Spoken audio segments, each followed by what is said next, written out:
रूस लीनिंग्राद इलाइक़ी बबलोवो में महल। महलात जे इमारत ढी पई आहे, दीवारूं ढी रहियूं आहिनि। हुक आलमी सतह जी कशिश हथी लकेल आहे।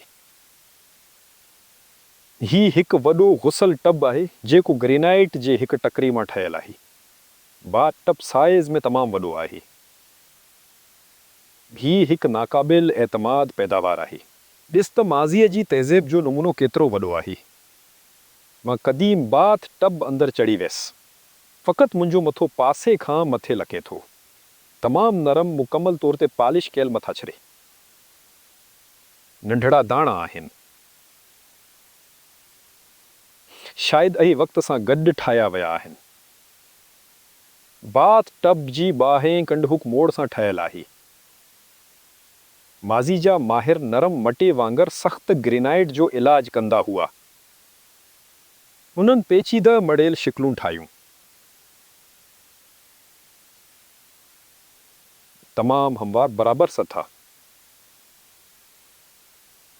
गुसल टब मुस्ततिल ग्रेनाइट ब्लॉक ते नसब थियल आहे। बाथ टब फर्श मथाछरी खे न छके। हाल फर्श ते पत्थर जूं टाइलूं लॻल आहिनि, पण हिकु नरम पॉलिश पत्थर। माण्हू पंहिंजी ज़रूरत लाइ क़दीम टाइल्स चोए कनि था, पर हुन हमाम खे केर बि चोरी नथो सघे। उनजो वज़ दियो बाथ टब में हैरत अंगीज़ तौर ते नंढड़ो सूराख़ आहे। उहो सूराख़ तव्हांजी आङर सां प्लग इन करे सघिजे थो। फर्श जी सतह हेठां ज़ेर ज़मीन सरंगूं आहिनि। तव्हां सिर्फ़ मथे ते मड़े सघो था। अॻे सरंगूं वधीक हूंदियूं हुयूं।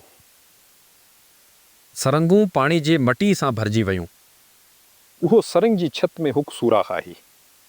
पाणी हते हिकु वॾे बाथ टब मां वेंदो हो। बाथ टब ज़मीन जे सतह हेठि नसब थियल आहे। ज़मीन जी मथाछरे हिकु शख़्स जी मथे जी सतह ते आहे। वंडो खोलण जे ख़ासि शिकल।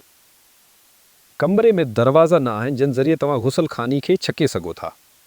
पहिरें उन्हनि गुसल ख़ानी खे नसब कयो, पोइ उन्हनि दीवार ठाही।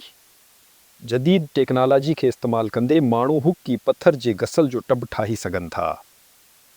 उहो तमामु ॾुखियो आहे, पर मुमकिन। हिन जो मतिलबु आहे त माज़ी जे माण्हुनि खे टेक्नोलॉजी तरक़ी जे हुकी सतह हुई, पर हिकु तबाही अचे वई ऐं तहज़ीब ख़तमु थी वई। तारीख़दाननि ॼाणी वाणे माज़ी जी तहज़ीब जी मौत खे असां खां लिकाए छॾियो।